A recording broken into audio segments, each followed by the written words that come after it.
Assalamu alaikum students, welcome to my channel Chemistry with Urusa. So today we are going to discuss alcohols, phenols and ethers. तो सबसे पहले जो है एक बात कहते हैं कि these are very much closer to water in structure. कहते हैं कि जो भी आपके पास अल्कोहल्स हैं, फिनोल्स हैं या ईथर्स हैं, तो इनका जो स्ट्रक्चर है तो वो काफ़ी रिजेंबल करता है वाटर से, and thus they are considered as derivatives of water. जैसे अगर आप इनके स्ट्रक्चर को देख लें, ठीक है, तो वाटर है, वाटर में क्या होता है कि एक ऑक्सीजन को सराउंड किया होता है दो हाइड्रोजन मॉलिक्यूल्स से। लेकिन अगर ऐसा हो कि one of the hydrogen is replaced by the alkyl group, ठीक है, आर जो होता है वो आपके पास अल्काइल ग्रुप होता है। अगर हाइड्रोजन रिप्लेस हो जाए अल्काइल ग्रुप से तो स्टूडेंट्स ऐसे कंपाउंड को फिर हम क्या कहते हैं, अल्कोहल कहते हैं। अगर ऐसा हो कि the hydrogen is replaced by the phenyl group, so that compound will be known as phenol. और अगर ऐसा हो कि दोनों के दोनों हाइड्रोजन वाटर के रिप्लेस हो जाएं अल्काइल ग्रुप से या फिनाइल ग्रुप से, so such compound will be known as ethers. अच्छा, यहाँ पर एक बात और भी आप लोग याद कर लें कि यहाँ पर इनका एंगल डिफरेंस भी आएगा। जैसे वाटर जो है तो वाटर का एंगल डिफरेंस आपके पास होगा 104.5, ठीक है। लेकिन अगर ऐसा हो कि जब हाइड्रोजन रिप्लेस हो जाता है अल्काइल ग्रुप से, अब अल्काइल ग्रुप क्या है, थोड़ा सा बल्की ग्रुप है, तो ये क्या करेगा, यहाँ पर रिपल्शन होगी, ठीक है, लोन पेयर ऑफ ऑक्सीजन और जो अल्काइल ग्रुप है उन दोनों के दरमियान क्या होगी, रिपल्शन होगी। इस वजह से यहाँ पर जो बल्की ग्रुप है तो ये इस एंगल को बढ़ा देगा, ठीक है। फिर इसके बाद अगर फिनाइल ग्रुप आ जाए, फिनाइल जो है वो मजीद बल्की ग्रुप है as compare to this alkyl group, तो यहाँ पर जो एंगल है वो हो जाएगा आपके पास 109 डिग्री। लेकिन अगर दोनों जो है हाइड्रोजन रिप्लेस हो जाते हैं अल्काइल ग्रुप के साथ, तो वहाँ पर जो आपके पास बॉन्ड एंगल है that will be equal to 112 degree. Is it clear? Okay, now moving forward, कहते हैं कि जो आपके पास अल्कोहल्स, फिनोल्स और ईथर्स में जो अल्कोहल और फिनोल है इनकी काफ़ी ज़्यादा स्ट्रक्चर रिजेंबलेंस है, ठीक है। वो किस तरह, क्योंकि दोनों के पास जो है तो वो हाइड्रोक्सिल ग्रुप होता है। अल्कोहल के पास भी OH ग्रुप है और फिनोल के पास भी OH ग्रुप है। So we can say that, अगर आप इसकी एक और डेफिनेशन बना लें तो अल्कोहल को आप यूँ भी कह सकते हैं that it is the hydroxy derivative of alkane. जब कभी भी अल्केन के साथ जो है OH ग्रुप आ जाए, ठीक है, वो हाइड्रोक्सी डेरिवेटिव बन जाए अल्केन का, so that compound will be known as alcohol. लेकिन फिनोल को हम यूँ डिफाइन कर सकते हैं कि हाइड्रोक्सी डेरिवेटिव ऑफ बेंजीन, कि अगर बेंजीन के जो रिंग है, ठीक है, उसमें किसी भी कार्बन का हाइड्रोजन जो है तो रिप्लेस हो जाता है by the OH group, so it is known as the phenol. Is it clear? अब बात करते हैं डिटेल में अल्कोहल्स की। तो स्टूडेंट सबसे पहले डेफिनेशन की तरफ आते हैं। एक कॉमन सी डेफिनेशन है अल्कोहल्स की, that is a compound in which OH is bonded with saturated और sp3 hybridised carbon is called alcohol. अब देखें, एक ऐसा कंपाउंड कि जिसमें OH जो है तो वो एक ऐसे कंपाउंड के साथ, एक ऐसे कार्बन के साथ जो है वो बॉन्डेड है जो कि सैचुरेटेड है। आपको याद होगा हम लोग कहते हैं सैचुरेटेड कंपाउंड। सैचुरेटेड कंपाउंड कौन से होते हैं? जिनको हम अल्केन्स कहते हैं, ठीक है, यानी कि जिनमें कोई अनसैचुरेशन, कोई डबल बॉन्ड जो है वहाँ पर नहीं होता। और जो सैचुरेटेड कार्बन होता है वो डेफिनेटली sp3 हाइब्रिडाइज कार्बन होता है। तो कहते हैं कि जब कभी भी sp3 हाइब्रिडाइज कार्बन के साथ जो है OH ग्रुप अटैच हो जाता है, so that compound is known as alcohol. यहाँ पे आप उसकी कुछ एग्जांपल्स देख लें। तो देखें जी, आपके पास CH3 है, ठीक है, वैसे तो ये क्या है, मीथेन है, CH4 है। एक हाइड्रोजन मीथेन का हमने रिप्लेस कर दिया OH के साथ, तो स्टूडेंट्स ये आपके पास क्या बन गया, मिथेनॉल। ओल जो है तो वो इंडिकेट कर रहा है that it is an alcohol. अब इसी तरह moving forward to the ethane, ठीक है, CH3 इसका भी एक हाइड्रोजन हमने रिप्लेस कर दिया किससे, OH से, तो now this compound is known as ethanol, ठीक है। इसी तरह अगर आप लोग आ जाएं टोलुइन की तरफ, ठीक है, टोलुइन आप जानते हैं टोलुइन किस तरह होता है कि जब कभी भी बेंजीन रिंग के साथ CH3 ग्रुप यानी कि अल्काइल ग्रुप अटैच्ड हो जाए, so this compound is known as toluene. अब ये दो बेंजीन रिंग है, ठीक है, लेकिन जो ये ऊपर आपके पास CH3 मिथाइल ग्रुप है, तो इसका कार्बन, मिथाइल का कार्बन क्या है आपके पास, sp3 हाइब्रिडाइज कार्बन है। तो जब हम sp3 हाइब्रिडाइज कार्बन का एक हाइड्रोजन रिप्लेस कर देंगे OH के साथ, तो स्टूडेंट्स ये अब क्या बन जाएगा आपके पास, अल्कोहल बन जाएगा। और ये कौन सा अल्कोहल है, क्योंकि ये बेंजीन रिंग है, so now this alcohol will be known as benzyl alcohol. इसी तरह आपको पता होगा अल्केन्स होते हैं और होते हैं जी आपके पास साइक्लो अल्केन्स होते हैं।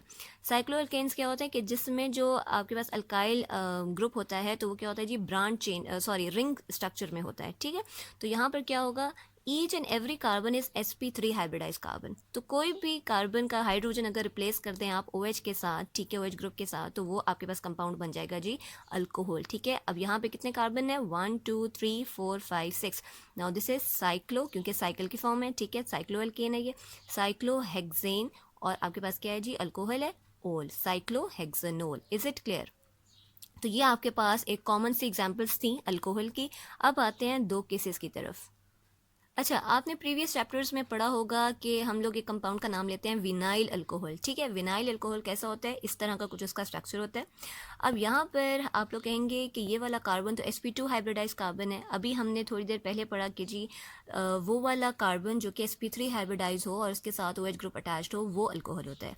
तो स्टूडेंट्स, अगर ऐसा हो कि आपके पास OH ग्रुप एक ऐसे कार्बन के साथ अटैच्ड है जो कि है तो sp2 हाइब्रिडाइज कार्बन, लेकिन वो बेंजीन रिंग के साथ अटैच नहीं है, so such compound will be also known as alcohol. ठीक है, क्लियर? कि आपके पास क्या होगा कि वो कार्बन है तो sp2 हाइब्रिडाइज, लेकिन वो बेंजीन रिंग का पार्ट नहीं है, so such compound is known as vinyl alcohol. लेकिन अगर ऐसा हो कि आपके पास OH ग्रुप एक ऐसे कार्बन के साथ अटैच्ड है जो कि है क्या है जी, sp2 हाइब्रिडाइज कार्बन है, लेकिन वो क्या है, बेंजीन रिंग का पार्ट है। ठीक है, so now this compound is not an alcohol, this compound will B phenol. तो ये आपने बेसिक एक डिफरेंस याद रखना है कि बेशक कार्बन जो है वो sp2 हाइब्रिडाइज कार्बन है, लेकिन अगर वो बेंजीन रिंग का पार्ट नहीं है, now this will be the alcohol. लेकिन अगर बेंजीन रिंग का पार्ट है तो वो आपके पास क्या होगा जी, फिनोल होगा। क्लियर? अच्छा, अब आते हैं जनरल फार्मूला की तरफ। You all know the general formula of alcohol is ROH, where R will be the alkyl group. ठीक है, अच्छा, अब इसके बाद आती है जो मेन चीज़ है, that is the classification of alcohols. तो स्टूडेंट्स, अल्कोहल्स को बेसिक जो आप लोग क्लासिफाई करते हैं, that is on the basis of the OH groups. ठीक है, कि OH ग्रुप कितने अटैच्ड हैं। अगर तो कोई ऐसा अल्कोहल है कि जहाँ पर सिर्फ और सिर्फ एक OH ग्रुप अटैच्ड है, तो ऐसे अल्कोहल को आप कहेंगे मोनोहाइड्रिक। ठीक है, लेकिन अगर आपके पास एक ऐसा अल्कोहल है जहाँ more than one OH groups attached है, तो that alcohol will be known as polyhydric alcohol. अच्छा, अब क्या होगा कि जो मोनोहाइड्रिक अल्कोहल है वो मज़ीद हम उसको क्लासिफाई कर सकते हैं, लेकिन यहाँ पर अब जो क्लासिफिकेशन होगी वो होगी on the basis of type of carbon, कि अब कौन सा कार्बन के साथ जो है वो OH ग्रुप अटैच्ड है। तो प्रीवियस लेक्चर में अगर आप मेरा फर्स्ट लेक्चर जो है वो देखें तो वहाँ पर मैंने काफ़ी डिटेल में प्राइमरी, सेकेंडरी और टर्शरी कार्बन को जो है वो एक्सप्लेन किया हुआ है, तो वहाँ से आपको क्लियरली पता चल जाएगा। लेकिन अगर ब्रीफली मैं आपको बताऊँ तो अगर तो OH ग्रुप प्राइमरी कार्बन के साथ अटैच्ड है, प्राइमरी कार्बन कौन सा होता है कि या तो वो किसी मज़ीद कार्बन के साथ अटैच ना हो, ठीक है, या अगर वो किसी कार्बन के साथ अटैच्ड है भी तो वो सिर्फ और सिर्फ एक ही कार्बन के साथ डायरेक्टली अटैच्ड होगा। तो ऐसे कार्बन को हम क्या कहते हैं, प्राइमरी कार्बन कहते हैं। तो अगर OH ग्रुप प्राइमरी कार्बन के साथ अटैच्ड है, so this alcohol will be known as primary alcohol. ठीक है, अगर आपके पास OH ग्रुप सेकेंडरी कार्बन के साथ अटैच्ड है तो ऐसे अल्कोहल को आप कहेंगे सेकेंडरी अल्कोहल। और अगर आपके पास OH ग्रुप टर्शरी कार्बन के साथ अटैच्ड है, so students that alcohol will be known as tertiary alcohol. Is it clear? Okay, moving toward the polyhydric alcohol. यहाँ पर अभी मैंने आपको बताया कि यहाँ पर जो क्लासिफिकेशन हुई है that is on the basis of number of OH group. ठीक है, कि अगर OH ग्रुप जो हैं वो एक से ज़्यादा अटैच्ड हैं, ठीक है, अल्काइल ग्रुप के साथ, तो ऐसे कंपाउंड को हम पॉलीहाइड्रिक अल्कोहल कहेंगे। लेट्स सपोज अगर दो OH ग्रुप्स अटैच्ड हैं, ठीक है, तो ऐसे को आप क्या कहेंगे, डाईहाइड्रिक। अगर आपके पास तीन OH ग्रुप अटैच्ड हैं, ऐसे अल्कोहल को आप कहेंगे ट्राईहाइड्रिक अल्कोहल्स।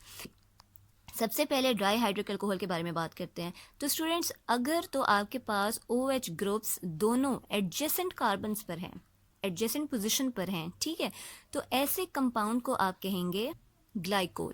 ठीक है, यानी कि जब दो OH ग्रुप एडजेसेंट कार्बन्स पर होंगे तो आप ऐसे कंपाउंड को कहेंगे ग्लाइकोल। और क्योंकि यहाँ पर आपके पास क्या है, दो कार्बन है, ठीक है, तो वी नो कि जब दो कार्बन हो तो वो कौन से होंगे जी, इथाइलिन ग्लाइकोल होगा ये। ठीक है, इथेन है तो यहाँ पे जब दो OH ग्रुप भी अटैच हो गए, now this alcohol will be known as what, ethylene glycol. इसी तरह अगर आप इस एग्जाम्पल को देखें तो यहाँ पर भी OH ग्रुप दोनों एडजेसेंट पोजीशंस पर है, ठीक है, तो ये भी आपके पास इसका जो नेम होगा वो भी क्या होगा, ग्लाइकोल होगा। लेकिन यहाँ पर कार्बन कितने हैं, तीन कार्बन है। Now this compound will be known as propylene glycol. ठीक है जी। अच्छा, अब यहाँ पर तीसरी एग्जाम्पल जो मैंने लिखी हुई है वो भी आपके पास डाईहाइड्रिक अल्कोहल की एग्जाम्पल है। ठीक है, यहाँ पर भी दो OH ग्रुप ही अटैच्ड है, लेकिन ये क्या है जी, एडजेसेंट पोजीशन पर नहीं है। तो स्टूडेंट्स, अब इसका नाम कुछ इस तरह होगा, प्रोपेन 1,3 डाइओल, यानी कि अब ये आपके पास क्या बन जाएगा, प्रोपेन। ठीक है, पेरेंट नेम क्या है, प्रोपेन है, और कौन से नंबर पे आपके पास OH ग्रुप्स अटैच्ड हैं, 1 और कार्बन नंबर 3 पे. So you will write this as propane 1,3 di means 2, ol आपको अल्कोहल का इंडिकेट कर रहा है. Is it clear? यहाँ पर आपने बेसिकली एक चीज़ याद रखनी है कि अगर एडजेसेंट पोजीशंस पर OH ग्रुप अटैच्ड हैं तो ऐसे कंपाउंड को आप ग्लाइकोल कहेंगे, लेकिन अगर आपके पास एडजेसेंट पोजीशन पर नहीं है तब आप उसका नेम कुछ इस तरह लिखेंगे. लास्ट में आपके पास जी आती है ट्राई हाइड्रिक अल्कोहल की एग्जांपल. तो स्टूडेंट्स, जब भी ट्राई हाइड्रिक अल्कोहल की कुछ इस तरह की एग्जांपल आपके पास मौजूद हो जहाँ पर तीनों OH ग्रुप्स जो हैं वो एडजेसेंट पोजीशन पर होंगे, तो this compound will be known as glycerol. So this is all for today. I hope आपको जो है क्लासिफिकेशन ऑफ अल्कोहल और अल्कोहल्स और फिनोल्स के दरमियान जो डिफरेंस है वो क्लियर हुआ होगा. So thank you so much.